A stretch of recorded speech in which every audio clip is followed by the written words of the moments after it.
오늘 하나님께서 주시는 말씀은 신약성경 누가복음 18장 1절부터 8절의 말씀입니다. 예수께서 그들에게 항상 기도하고 낙심하지 말아야 할 것을 비유로 말씀하여 이르시되, 어떤 도시에 하나님을 두려워하지 않고 사람을 무시하는 한 재판관이 있는데, 그 도시에 한 과부가 있어 자주 그에게 가서 내 원수에 대한 나의 원한을 풀어주소서 하되, 그가 얼마 동안 듣지 아니하다가 후에 속으로 생각하되, 내가 하나님을 두려워하지 않고 사람을 무시하나 이 과부가 나를 번거롭게 하니 내가 그 원한을 풀어주리라. 그렇지 않으면 늘 와서 나를 괴롭게 하리라 하였느니라. 주께서 또 이르시되, 불의한 재판장이 말한 것을 들으라. 하물며 하나님께서 그 밤낮 부르짖는 택하신 자들의 원한을 풀어주지 아니하시겠느냐? 그들을 오래 참으시겠느냐? 내가 너에게 이르노니 속히 그 원한을 풀어주시리라. 그러나 인자가 올 때에 세상에서 믿음을 보겠느냐 하시니라.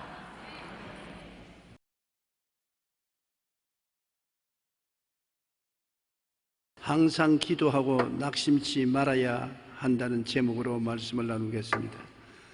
기도를 한 사람 치고 낙심 안 해본 사람 없을 것입니다. 기도가 응답을 받아야 되겠는데 기리한 대로 응답이 안 옵니다. 그러면 원망스럽고 짜증스럽게 되는 것입니다. 그런데 기도를 응답하는 당사자인 하나님께서 왜 우리 기도가 응답을 못 받는지, 왜 낙심하지 말아야 되겠는지, 그에 대해서 쉽게 예를 들어 설명해 주시고 계십니다. 오늘 이 말씀을 통해서 우리가 왜 기도가 응답 안 되는지 이유를 알아서 응답받는 기도의 길을 걸어가야 되겠습니다. 예수님께서 하신 말씀이, 한 도시에 하나님을 두려워하지 아니하고 사람을 무시하는 재판관이 있었다. 그러니 보통 사람이 아니지요. 하나님을 두려워하지 않고 사람을 무시하는 재판관이니까 아주 냉철한 사람인 것입니다. 그 마음에 얼음장같이 찬 사람인 것입니다. 그런데 그게 대조적으로 한 과부가 있었습니다. 과부라고 말하면 남편이 없고 이 세상에서 소외되고 외롭고 힘이 없는 사람을 말하는 것입니다. 그러니 이 냉철한 재판관이 이런 힘없는 과부의 호소를 들을 택이 없습니다. 그럼에도 불구하고 이 과부가 억울한 일을 당해서 재판관에게 나가서 내 원수에 대한 원한을 갚아주셔서 통곡을 하며 간청을 했습니다. 한동안 이 재판관이 듣지 않았었습니다. 뭐 저런 게 다 있어, 귀찮게. 그리고 무시해버렸습니다. 무시해버리면 얼마 안 있어 내가 낙심하고 물러갈 것으로 생각했는데, 이는 해가 뜰 때부터 찾아오는 것이 해가 질 때까지 떠나지 아니하고 그 다음날 또 오고 또 오고 또 오고, 나중에는 꿈자리에 나타날 정도로 이 여자가 마음을 번거롭게 했습니다. 난 이 여자 그림자만 봐도 간이 철렁 내려앉아요. 아주 번거로워서 견딜 수가 없어요.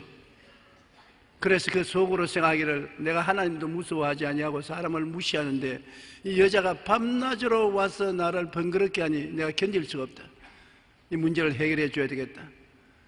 그 예를 들어 주님께서 말씀하시면서 이 불의한 재판관의 말한 것을 들으라.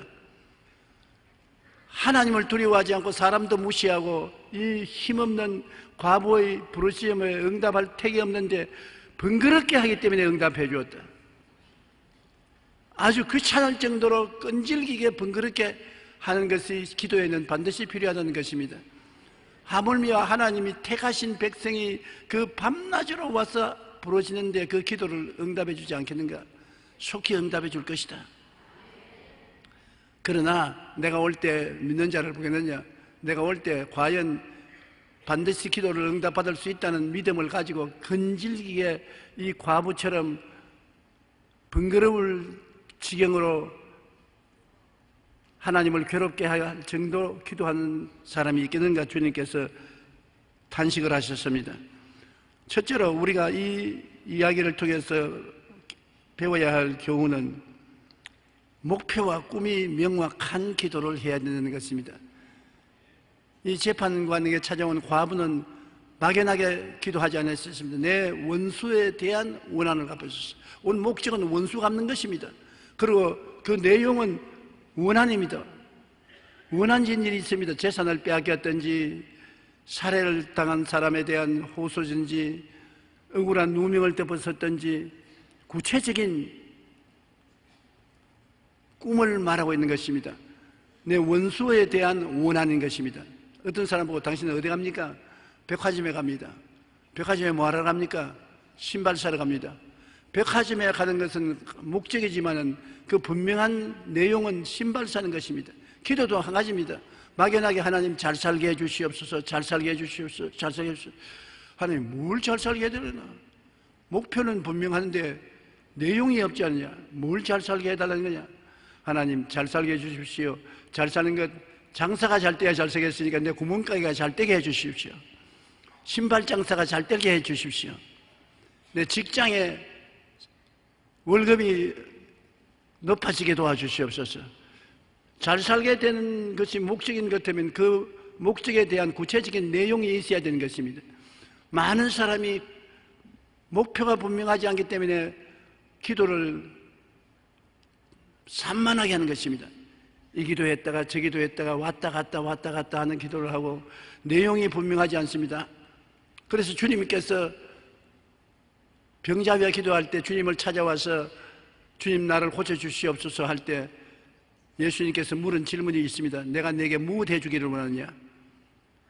바디메오 장님이 예수님께 찾아왔을 때도 분명히 그가 장님인데도 불구하고 주님께서 내가 네게 무엇 해주기를 원하느냐? 주님 보내기를 원하나이다. 내 믿은 대로 될지어다. 목표가 있는 분명한 꿈을 가슴에 품지 않고 기도해서는 안 되는 것입니다. 아브라함 보십시오. 하나님이 지극히 사랑하는 종인 아브라함 75세 갈대아 우를 떠나 가나안 땅에 와서 자식 달라고 기도했었습니다. 75세에 기도한 것이 85세가 될 때까지 자식이 없어요. 응답을 안 해주는 것입니다. 나중에는 너무 답답해서 하나님께 불평을 말했습니다. 하나님, 나에게 자식을 주지 않으니까 내 나이는 먹어가고 후계자가 없습니다.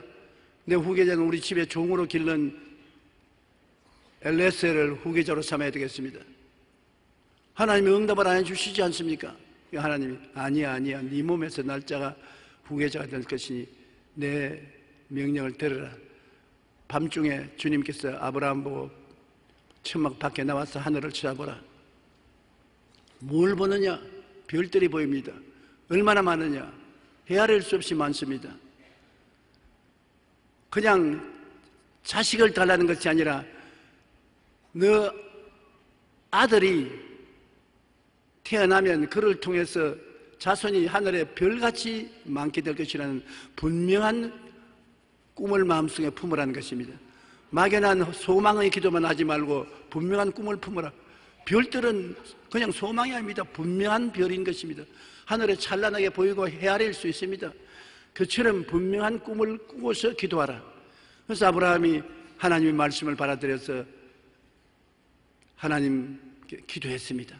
그러자 하나님 믿음을 주셨습니다. 분명한 꿈을 가지고 기도하면 그 꿈에 해당하는 믿음을 주시는 것입니다. 그 아브라함이 하나님을 믿었습니다. 그러니까 하나님이 의로 여기셨습니다. 너는 의롭다고 말했습니다. 올바르게 잘한다 인정해 주신 것입니다. 그래서 10년 동안 소망의 기도만 했다가 85세에 목표가 분명한 기도를 했습니다. 자식은 자식인데 하늘의 별들과 같이 많은 자식을 하나님이 주시기를 원하시기 때문에 그것을 가슴에 품고 꿈을 확실히 하고서 기도하니까 믿음이 생기고 하나님을 믿으니 하나님의 의로 여기시고 그로 말미암아 하나님께서 나중에 자식을 주셨는데 이삭을 주신 것입니다. 하늘의 별들로 비유된 아들을 가슴에 품었을 때 믿음이 생겨나고 하나님도 옳다고 인정했었습니다. 여러분 기도할 때 막연하게 기도하지 말고 가슴에 하나님이 이루어 주실 목표를 분명히 하고 꿈을 가지고서 기도를 해야 되는 것입니다. 마음에 아로새겨 놓고 기도해야 되는 것입니다. 내가 내 마음에 바라보고 확실히 알 수 있는 꿈이 아니면 하나님께서 응답해 줄 수 없습니다. 내가 내게 무엇 해주기를 원하느냐 꼭 물으십니다. 여러분이 간절히 기도하면 그래 기도하는 건 좋은데 내가 내게 무엇 해주기를 원하느냐. 우리 남편 구원받기를 원합니다. 우리 자식 구원받기를 원합니다. 병 낫기를 원합니다. 병은 무슨 병? 관절염 말이에요. 관절염. 분명하게 여러분 마음속에 꿈을 가지고서 목표를 가지고 꿈을 가지고 기도를 해야 되는 것입니다. 그럴 때 하나님께서 응답해 주시는 것입니다. 둘째로 우리가 기도할 때 뭔가 한이 서린 간절한 기도를 해야 된다는 것입니다. 내 원수에 대한 원한을 갚아주셔서 여러분 원한이라면 한이 서리면 얼마나 무섭습니까? 더구나 보통 한도 아닌 과부가 외로움에서 슬피 울고 통곡하면서 부러지는 그 한은 마음에 사무친 한입니다. 우리가 기도할 때 마음에 뜨거운 소원을 가지고서 기도하는 것입니다. 그저 막연히 지나가는 이야기로서 기도하지 말고 뜨거운 소원을 가지고서 기도하라. 하나님은 마음의 소원을 무시하지 않습니다. 그러므로 내 원수에 대한 나의 원한을 풀어주어서 하는 이 과부의 기도를 우리가 배워야 되는 것입니다. 성경의 누가복음 18장 7절로 8절에 하물며 하나님께서 그 밤낮 부르짖는 택하신 자들의 원한을 풀어주지 아니하시겠느냐. 여러분의 원한을 풀어주겠다는 것입니다. 마음에 뜨거운 원한이 있으면 사무치는 원한을 가지고서 새벽에도 와서 기도하고 낮에도 기도하고 저녁에도 기도하고 혹은 기도원에 가서 기도하고 금식하며 기도하고 전력을 기울이지 않습니까? 원과 한을 품은 기도를 하라는 것입니다. 성경에 보면 한나가 자식이 없으니까 그 남편이 버넷나라는 첩을 거느리고 아들을 쑥쑥 넣습니다. 그러니까 버넷나가 어깨에 힘을 주고서 한나보고 자식도 못 낳은 저주에 무슨 분차냐 보따리 타고 나가라 나가라. 너무 억울해서 한나가 성전에 와서 기도할 때 마음에 한서려서 얼마나 간절히 기도했던지 목이 메여 말이 안 나오는 것입니다. 눈물을 흘리면서 목이 메여 말이 안 나오는데 제사장이 가만히 보니까 한나가 공중을 쳐다보고서 입만 달싹달싹 한이 서려서 말이 안 나오는데 제사장은 한나가 술이 취한 줄 알고 어디에 술을 먹고 취해가지고서 하나님 성전에 와서 입만 달싹거리느냐. 술을 끊어라. 주님, 나는 술이 취해서 헛소리 하는 것이 아닙니다. 마음에 한이 있어서 아들 하나만 주시면 아들의 머리에 싹돌을 떼지 않고 나시린으로서 하나님 종으로 바치겠으니 아들 하나 주십시오. 그러니까 제사장이 평안히 가라. 내 믿음대로 되라. 그때부터 한이 싹 사라졌습니다. 마음에 평안을 얻고 기쁨을 얻고 그러니까 낳은 것이 사무엘입니다. 이스라엘의 위대한 선지자 사무엘인 것입니다. 여러분 그러므로 우리가 기도할 때 마음속에 뜨거운 한서린 기도를 해야 된다는 것입니다. 성경에 누가복음 11장 5절로 8절에 주님께서 예를 들어 말하기를 밤중에 벗이 왔는데 집에 와서 보니 이 벗이 배가 고파서 허덕이는 것입니다. 그런데 먹을 것이 없어요. 부엌에 가서 샅샅이 뒤져봐도 아무것도 없습니다. 빵 조각이 없어요. 그러나 이웃은 잘 사는 이웃인데 부잣집인데 밤 12시가 넘어서 다 잠자리에 들어갔는데 어찌할 도리가 없어서 가서 대문을 두들겼습니다. 여보세요. 내 친구가 밤중에 왔는데 먹일 것이 없습니다. 떡 3덩어리만 빌려주십시오. 밤중에 대문을 두들기면서 호소하니까 아주 굉장히 귀찮지 않아요. 그러니까 방 안에서 일어나지 않고 내일 아침에 오십시오. 지금 우리는 문 다 닫고 애들하고 잠자리에 들어왔는데 왜 잠자리를 깨우려고 합니까? 내일 아침에 오십시오. 내일 아침까지 기다릴 수 없습니다. 친구가 배가 고파서 못 견디는데 뭘 좀 주십시오. 모른 체합니다. 그러니까 계속해서 떡을 주십시오. 떡을 주십시오. 모른 체 하니까 이제는 한서린 기도를 하는 것입니다. 떡을요, 떡 좀 주세요. 떡. 아주 본론을 가지고서 고함을 치니까 잠 다 잤단 말이에요. 이거 내버려 놨다면 잠 다 자겠습니다. 그래서 그가 일어나서 한 말이, 친구이기 때문에 떡을 주는 것이 아니라 잠을 잘 수가 없어 번거로워서 주겠다고 떡을 주었다고 주님께서 말하시면서, 기도할 때 너희들도 그렇게 하라. 서론, 본론, 결론에서 서론이 너무 길고 전지전능 무소부지하신 하나님, 어제도 계시고 오늘도 계시고 장차 오실 하나님, 영광의 하나님, 불쌍히 여기신 하나님, 나에게 떡을 주시옵소서, 그런 서론을 너무 길게 하지 말고 단도직입적으로 주님 배가 고파 못 견디겠습니다. 떡을 주시옵소서. 그 다음엔 본론으로는 복잡하게 말할 필요 없어요. 떡 주세요. 그렇게 하면 주님이 들어주신다는 것입니다. 그러므로 우리가 너무 기도에 복잡하게 생각하면 안 되는 것입니다. 부됨으로 인하여 일어나서 주지 아니할지라도 그 강청함을 인하여 일어나 그 여우대로 주리라고 했었습니다. 계속해서 부르짖는 강청한 기도는 굉장한 힘이 있습니다.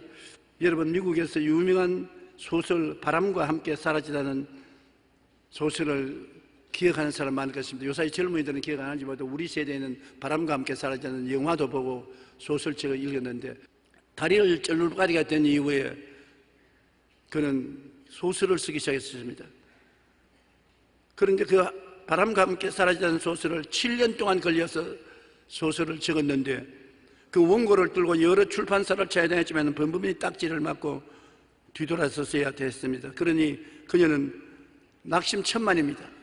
출판사가 안 받아주는 것입니다.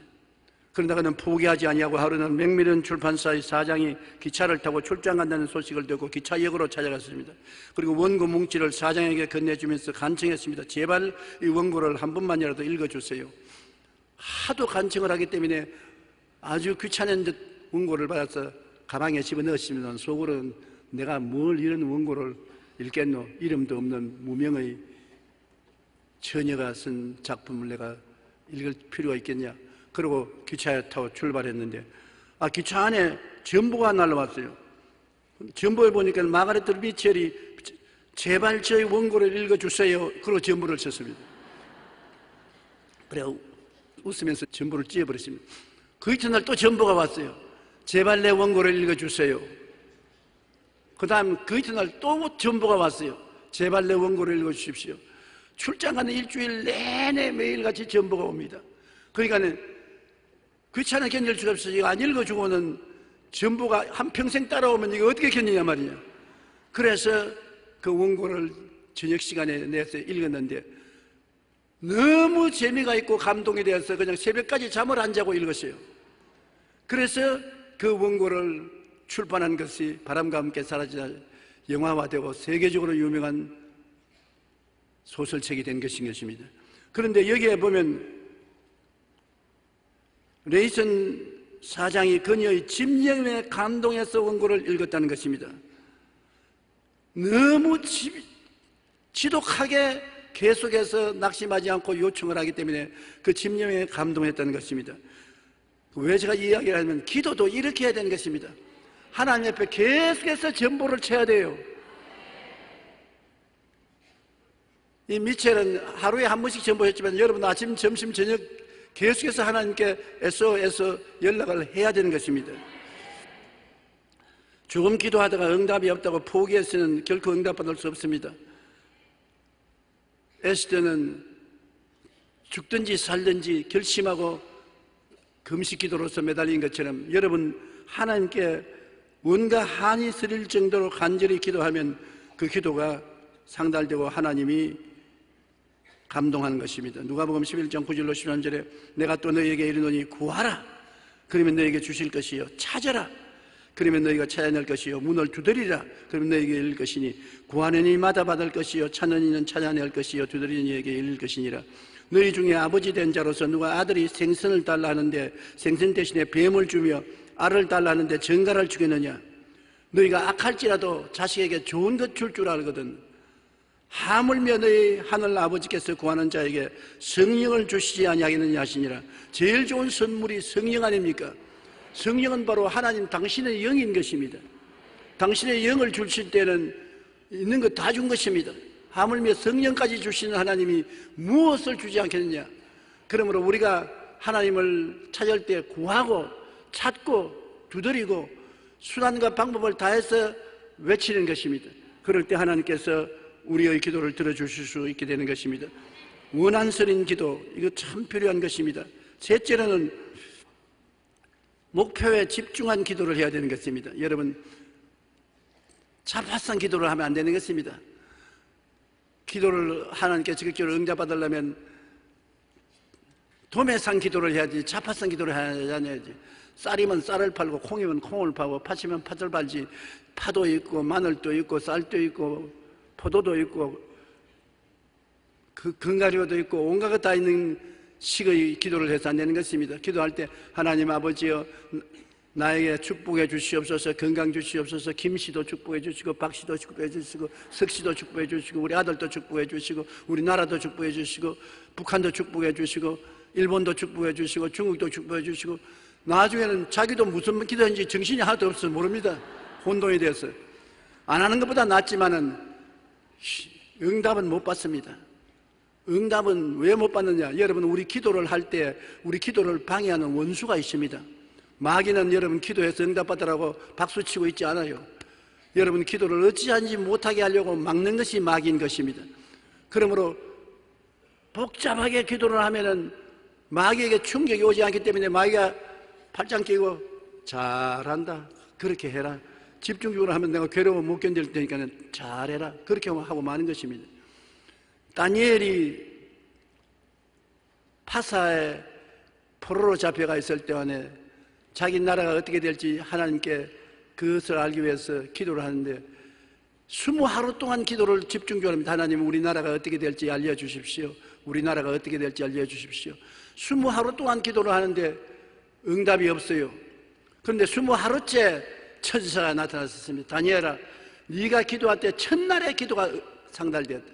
하나님이 첫날에 내 기도를 듣고 나를 보내어서 응답을 주라고 했어.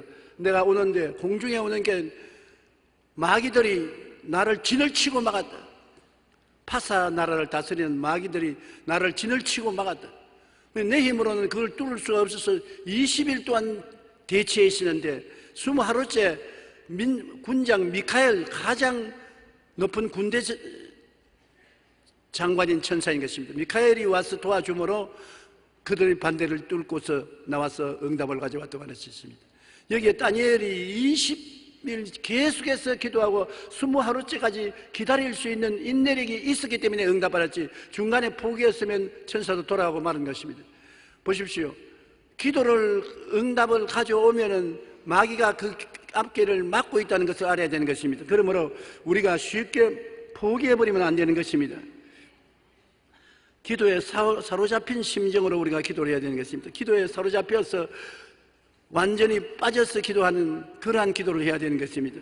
마귀가 여러분 우리를 가만 내버리지 않습니다. 우리의 시름은 혈과 육에 대한 것이 아니요 정사와 권세와 이 어두움의 세상 주관자들과 하늘에 있는 악의 영들과 대항해서 싸우는 것입니다. 기도는 전쟁인 것입니다. 싸움인 것입니다.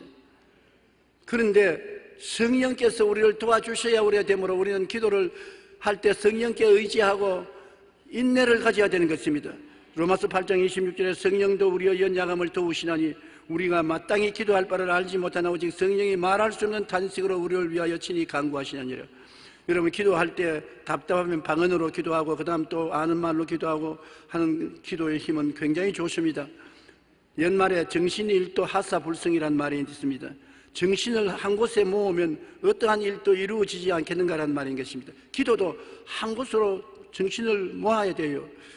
옛말에 중석몰촉이라는 말이 있는데 이는 한나라의 이광이라는 사람이 말을 잘 타고 활을 잘 쏘는 용장으로 황제의 시종무관이 되는데 황제를 모시고 저녁에 산책을 나갔다가 보니까 호랑이 한 마리가 웅크리고 노리고 있단 말이야.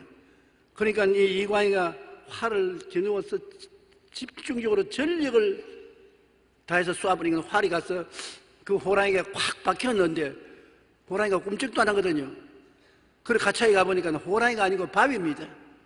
호랑이같이 생긴 바위를 보고 활을 쏘았는데 활이 바위를 뚫고 들어갔었습니다. 그 왕이 너 과연 활이 명궁이구나. 다시 한번 쏘아봐라. 그래서 그 자리에 와서 두 번째 쏘니까 활이 바위에 맞아서 다 튀어나와요. 다 튀어나와요. 왜 첫 번째 활은 뚫고 들어갔냐? 임금님을 보호하기 위해서 호랑이인 줄 알고 전심전력으로 집중해서 활을 쏘니까 활이 바위를 뚫고 들어간 것입니다. 그와 같이 우리가 굳센 믿음으로 몸과 마음을 모아 어떤 일에 집중하면 기도가 어떤 마귀도 뚫고 나가는 것입니다. 마귀가 바위처럼 우리를 막고 있어도 집중적인 기도는 뚫고 나가요. 근데 기도하다가 야야야 저 부엌에 그 김치독에 김치 너무 익지 않은지 봐라. 지금 뭐 할 때냐? 공부할 때냐? 야 빨리 와서 공부해라. 온갖 간섭도 하고 온갖 잔소리도 하고 그 다음엔 또 주여 응답하여 주시옵소서. 그러면 집중이 안 돼서 마귀가 웃고 마는 것입니다. 그 기도는 힘이 없는 것입니다. 기도할 때는 여러분 시간을 딱 정해가지고서 모든 회방과 방해를 다 제껴놓고 하나님 앞에 무릎을 꿇어서 집중적으로 기도하는 것입니다. 마음을 집중적으로 기도하면 어떠한 마귀의 권세도 무너지는 것입니다. 많은 병자들이 병 낫기 위해서 기도할 때 집중적으로 기도하지 않기 때문에 효과가 없는데요,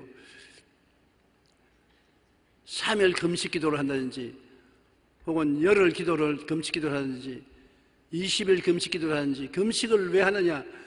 집중적인 기도하려고 금식하는 것입니다. 밥 먹는 시간을 아껴서 기도에 집중시키는 것입니다. 우리가 하루 사는 동안에 밥 먹는 시간에 밥 먹는다고 시간을 많이 거기에 소모하지 않습니까? 밥 먹기 위해서 일어나고 앉고 또 소화시킨다고 배가 불러서 잘 기도를 하지 못하고 하기 때문에 안 먹고서 배 꼬르락 소리가 나도록 집중적으로 기도할 수 있는 여유를 만드는 것입니다. 그렇기 때문에 금식 기도는 효과가 있는 것입니다. 집중하는 데 굉장히 도움이 되기므로 여러분 집중 기도를 하면은 반드시 응답을 받는다는 것을 알고 집중하시기 바랍니다.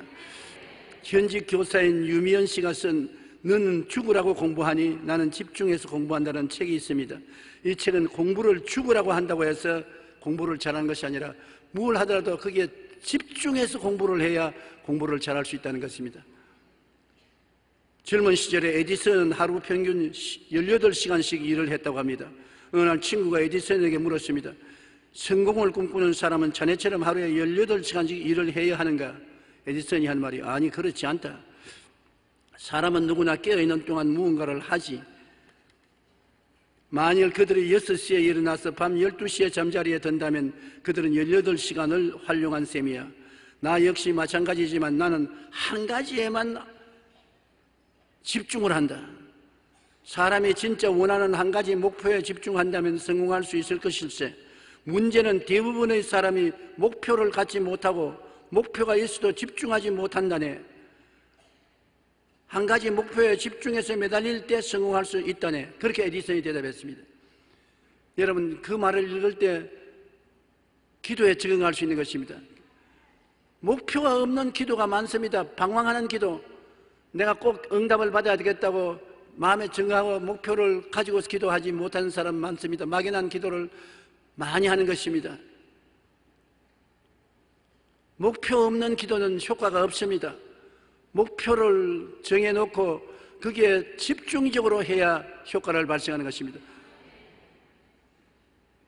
간절한 마음으로 이루고자 하는 목표에 집중하여 기도할 때 우리는 결코 낭망하지 않고 응답받을 수 있다는 것을 알고 여러분께서 기도할 때 그렇게 하시기를 바랍니다. 넷째로 응답이 늦어짐으로 낙심을 하면 안 되는 것입니다. 응답이 늦어지면 낙심을 하게 되죠. 아브라함같이 믿음의 조상도 낙심했습니다. 10년을 기다려도 자식을 못 낳으니까 그 다음 자기 아내의 꾀임에 빠졌습니다. 사례가 아브라함에게 이르되 야훼께서 내 출산을 허락하지 아니하였으니 원하건대 내 여종에게 들어가라. 내가 혹 그로 말미암아 자녀를 얻을까 하노라 하며 아브라함이 사례의 말을 들으니라. 아들을 주겠다는 기도 응답을 받고도 10년을 기다려도 아들 없습니다. 나이가 이제 100살이 다 돼가는데 아들이 없으니 탄식을 할 수밖에요. 그리고 밤마다 부인 옆에서 다른 사람들은 자식도 많은데 나는 왜 자식이 없노? 그러니까 부인이 정말 미안하기 짝이 없지 않아요. 남편이 밤마다 옆에 앉아가지고 자기 전에 탄식을 하고 아들 없다고 탄식을 하니 부인이 견딜 수 없어. 여보, 내 여종이 젊은 애굽 여자 하갈이 있으니 하갈을 쳐버려 줄 테니까 거기에서 자식 낳아라. 사례가 좋아서 그런 말을 한 것은 아닙니다. 남편이 아주 탄식을 하니까 자식 못 낳아준 마음에 죄책이 있어서 할 수 없이 그렇게 말했는데 그 말을 듣자 아브라함이 뭘 그래 내가 하나님께 기도했는데 끝까지 참아야지. 그랬으면 좋겠는데 얼씨구나 좋다고 그러면 그렇게 하지. 그러면 기다렸던 듯이 하갈에 들어가서 자식을 낳은 것이 이스마엘인 것입니다. 오늘날 아랍과 서방 세계가 이슬람교 신앙 때문에 싸움을 하고 있는데 바로 이스마엘이 그 자손 가운데 세운 종교가 이슬람 종교인 것입니다. 아브라함이 낳지 말아야 될 아들 첩에서 낳았어서 하나님 앞에서 하나님이 기도 응답했는데 왜 응답을 안 해주시냐. 하나님께서 마지막 교훈을 주신 것입니다. 목표를 가지고 꿈을 안고 믿음으로 기도했어도 왜 응답이 안 옵니까? 결국은 믿음을 갖고 있어도 입술로 고백을 해야 되는 것입니다. 입술로 고백을 하지 않으면 믿음이 깨어나지 않습니다. 계란을 품어도 병아리가 되지 않은 것은 입술로 고백하지 않기 때문에 그런 것입니다. 그러므로 아브라함이 한때 낙심을 해가지고서 신앙을 포기하고 첩을 얻어서 이스마엘을 낳았지만은 다시 회개하고 하나님께 나와서 이름을 바꾸었습니다. 하나님께서 너 신앙 고백을 해야 되는데 내 이름을 아브라함이라 하지 말고 많은 민족의 조상인 아브라함으로 하라. 너 아내의 이름은 사레라 하지 말고 사라 여주라고 하라. 그래서 그때부터 아브라함, 사라 없는 것을 있는 것 같이 고백을 했습니다. 사람들이 보고 웃었습니다. 자식도 없는데 많은 민족의 조상이여 오냐 여주야. 야, 저 치매에 걸렸다. 두 분이 똑같이 자식이 없는데 그 사례가 남편 보고 많은 민족의 조상이여 아브라함이여 부르고 아브라함은 자식이 없는데 사례를 보고 많은 자식의 여주인이라고 부르니 치매에 걸렸지 않느냐. 그런 치매에 걸린 것이 아니라 없는 것을 있는 것 같이 부르는 것이 신앙인 것입니다. 우리가 마음에 기도하고 믿음이 생기면은 없는 것을 있는 것 같이 불러야 되는 것입니다. 그래야 그 말이 나가서 기적을 이루는 것입니다. 우리가 설교하고 난 다음에 회개하고 예수 믿을 사람 일어나라고 기도를 따라하라는 이유가 있는 것입니다. 왜냐하면 사람이 마음에 믿으면 의롭게 되고 입으로 시인해야 구원을 받는 것입니다. 그러므로 믿으면 의롭게 되어도 구원은 아직 못 받습니다. 입으로 고백을 해야 구원을 받기 때문에 입에 고백을 시키는 것입니다. 고백하면 구원을 받죠. 그러므로 기도 응답도 반드시 마음에 믿음이 생기면 입으로 고백을 해야 되는 것입니다. 아직 응답이 안 하는데 무슨 응답받은 것처럼 하니까 믿음이란 없는 것을 있는 것 같이 부르는 것이 믿음이기 때문에 고백을 해야 되는 것입니다. 그리고 절대로 낙심하지 말고 뒤로 물러가지 말아야 돼요. 어떤 영화관에서 영화가 끝나고 공객들이 쏟아져 나오는데 극장 지배인에게 전화가 하나 울려왔습니다. 전화기에 신분을 밝히지 않은 여인이 다급하게 내가 그 영화관에서 나왔는데 다이아 목걸이를 그만 그거 두고 나왔는데 좀 빨리 차에서 달라고. 그러니까 영화관 지배인이 그러면 잠시 기다리세요. 그러고 전화를 끊지 마세요. 그러고 나가서 찾아보니 다이아 목걸이가 있거든. 다이아 목걸이를 가지고 뛰어나와서 기쁜 소식을 전하려고 전화를 들으니까 여보세요 다이아 목걸이를 찾으시는데 저쪽에는 먹통이에요. 보니까 전화기를 놔버리고 말았었어요. 이름도 안 가르쳐주고 주소도 안 가르쳐주고 다이아 목걸이를 찾아달라고 하고 난 다음 기다리지 못해서 전화를 놓고 말았는데 이렇게 하니까 너무 성격이 급해서 시간적 여유를 갖지 않으므로 다이아 목걸이를 잃어버리고 말은 것입니다. 이 여인은 지배인이 목걸이를 찾으러 간 사이에 기다리지 못하고 연락처도 남기지 않은 것에 그만 전화를 끊었기 때문에 목걸이를 찾아가지 못한 것입니다. 많은 사람이 기도하고 간청한 후에 응답을 기다리지 못한 경우가 많습니다. 하나님은 급하지 않아요. 시편 40편 1절에 내가 야훼를 기다리고 기다렸더니 귀를 기울이사 나의 부르짖음을 들으셨도다, 그렇게 말하고 있는 것입니다. 우리는 기도하는 후 낙심하지 말고 하나님의 응답을 기다려야 하는 것입니다. 하나님은 굉장히 시간을 가지고 여유를 가지고 우리에게 응답하시는 것입니다. 우리는 하나님께서 빨리 응답하지 않는다고 낙심하고 불평하고 원망할 때가 많습니다만 우리는 그렇지 말아야 되는 것입니다. 성경에 보면 하나님께서는 오랜 세월 동안 우리를 훈련시키고 조급하지 않게 응답을 해주시는 것입니다. 우리나라 사람들이 가장 급한 것은 빨리빨리인 것입니다. 해외에 가보면 우리 한국 사람을 보고 한국 사람이라는 말을 하기 없는 사람은 빨리빨리 왔다, 빨리빨리. 한국 사람은 음식을 주문한 것도 빨리 먹어라, 빨리 하라, 빨리 일을 하라, 빨리빨리가 우리의 대표적인 말인 것입니다. 그런데 오늘날 현대인에게 가장 무서운 병이 조급병인 것입니다. 빨리빨리, 아주 나쁜 병인 것입니다. 나는 병원에 건강진단을 가면 의사 선생님이 꼭 나에게 묻는 말이 있습니다. 밥을 빨리 먹지요. 그 빨리 먹는다고. 그 큰 병입니다. 밥을 천천히 잡수세요. 많이 씹고 입에서 충분히 맛을 보고 그렇게 먹어야지 입에 넣자 말자 그냥 확 씹어서 그냥 삼켜버리고 물 마셔서 밑으로 내려가게 하면은 그것이 무서운 병이 되고 마는 것입니다. 밥을 천천히 잡으세요. 그렇게 말하는데 아무래도 못 고쳐요. 오늘 아침에도 그걸 생각하면서 천천히 먹으려고 했는데 언제 생각한 동안 다 먹어버리고 말았어요. 그 조급은 병입니다. 리처드 포스터는 조급함은 마귀적인 것이 아니라 마귀 자체라고 말하는 것입니다. 조급함 자체가 마귀라는 것입니다. 성경에 나타난 믿음의 사람들은 대부분 하나님께서 오랜 시간 준비시켜 철저하게 훈련시킨 것입니다. 믿음의 조상 아브라함은 75세에 고향을 떠나 후손을 약속받았지만 100세가 되기까지 기다렸습니다. 요셉은 13년 동안 종살이와 감옥살이를 한 후에 애굽의 총리로 발탁되었으며 모세는 광야에서 40년 동안 훈련을 받았었습니다. 그러고 난 다음에 이스라엘을 구원하는 구원자가 되었던 것입니다. 요수아는 모세 밑에서 40년 동안 훈련받고 난 다음에 이스라엘 지도자가 되었었습니다. 참나무가 성장하기 위해서는 6년이 걸리고 제목을 쓰기 위해서는 무려 100년이 걸려야 된다고 말하는 것입니다. 그러므로 하나님은 급하지 않아요. 빌립보서 2장 13절에 너희 안에서 행하시는 이는 하나님이시니 자기의 기쁘신 뜻을 위하여 너희에게 소원을 두고 행하게 하시니라.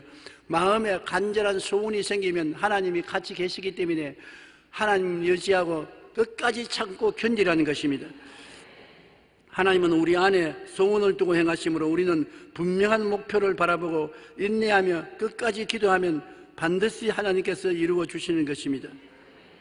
우리는 마음속에 하나님이 신앙을 주어서 확신을 주시면 절대로 뒤로 물러가지 말고 입술로 시인을 해야 되는 것입니다. 입술 시인이 얼마나 중요하면 우리 운명을 바꾸는 것입니다. 원래 어부였던 시몬 베드로는 이름이 시몬이었었습니다. 베드로라는 말은 주님이 붙여준 말씀인데 시몬이란 뭐냐? 바람에 날리는 갈대를 보고 시몬이라고 합니다. 갈대. 그는 하도 변화가 많은 인격자라 시몬 갈대로 말했었습니다. 그런데 예수님께서 그를 불러서 구원받았고 난 다음에 베드로라고 이름을 바꿔주었습니다. 반석입니다. 사람들마다 웃었습니다. 저 갈대가 어떻게 반석이 되느냐? 그러나 사람들은 그 이름을 바꿨으니까 베드로 반석이라고 불렀는데 과연 예수님 죽었다가 부활하시고 난 다음 성령이 임하시고 성령 받고 난 다음 그는 기독교회의 지도자요 반석이 된 것입니다. 바울은 원래는 사울이었었습니다. 사울은 내가 제일이다, 제일 높다는 것. 그가 회개하고 예수 믿고 난 다음에 사울이 바울, 나는 겸손하고 낮은 사람이다, 제일 낮은 사람이라는 이름으로 바꾼 것입니다. 그러면 이름도 여러분 왜 하나님이 바꿔주냐? 이름은 우리가 제일 많이 사용하고 부르고 듣기 때문에 이름을 통해서 입술에 고백을 바꿔주는 것입니다. 무엇이든지 믿었으면 입술로 고백해야 되는 것입니다. 입술로 고백하고 난 다음에 그 고백을 기다리면 시행되는 것입니다. 여러분 반드시 세 가지 일을 해야 되는 것입니다. 여러분 하나님께 믿었었으면 하나님 믿은 것이 이루어졌음을 감사합니다. 아직 눈은 증거 안 보이고 귀에는 소리 안 들리고 손에 잡히는 건 없어도 믿음은 없는 것을 있는 것 같이 부르시는 것이기 때문에 없는 것을 있는 것 같이 말을 해야 되는 것입니다. 나는 구원받았습니다. 나는 병 나았습니다. 나는 축복받았습니다. 나는 행복합니다. 나는 기쁩니다. 행복하지 않은데 기도하고 난 다음에 행복하다고 말을 해야 되는 것입니다. 안 기쁜데 기쁘다고 말을 해야 되고 평안하지 않은데 평안하다고 말을 해야 되는 것입니다. 말만 하지 말고 그 다음에는 명령을 내리십시오. 창의적으로 평안하라. 예수 이름을 명하노니 기쁘라. 즐거워라. 건강하라. 그 다음에는 하나님께 감사를 드려야 되는 것입니다. 하나님 기쁨을 주셨음을 감사합니다. 평안을 주셨음을 감사합니다. 축복을 주셨음을 감사합니다. 건강을 주셨음을 감사합니다. 여러분 세 가지 일은 늘 같이 하면 서로 상승작용을 해서 큰 힘을 얻게 되는 것입니다. 우리가 믿음을 갖고 인내력을 가지고 낙심하고 뒤로 물러가지 않고 앞으로 나아가면 반드시 우리에게 승리가 다가오게 되는 것입니다. 여러분 기도는 응답받는 것이 하나님이 원하시는 것입니다. 그러므로 하나님이 직접 우리에게 항상 기도하고 낙심하지 말라고 말한 것입니다. 낙심은 마귀가 시키는 것입니다. 낙심하면 뒤로 물러가고 마는 것이니까 낙심 안 하면 우리의 기도는 거의 다 응답받게 되어 있습니다.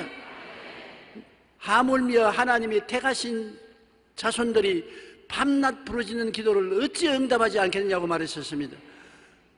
내가 올 때 믿음을 보겠느냐, 이렇게 응답하기를 원하시는 하나님이 계시다는 것을 믿는 사람이 있겠느냐고 탄식한 것입니다. 여러분은 오늘부터 기도 응답받기로 작정하십시오. 목표를 분명히 하고 이루어진 모습을 별들을 바라보듯이 가슴에 품고 그리고 기도하면 믿음이 생겨납니다. 믿음이 생겨나면 입술로 고백하십시오. 입술로 고백하고 입술로 창조적인 명령을 내리고 감사하고 그 다음에는 견디는 것입니다. 하루도 이틀도 필요하면 1년도 2년도 견디면 그대로 이루어지고 마는 것입니다. 하나님의 기적은 반드시 일어나는 것입니다. 우리의 기도는 효과를 발생하는 것입니다.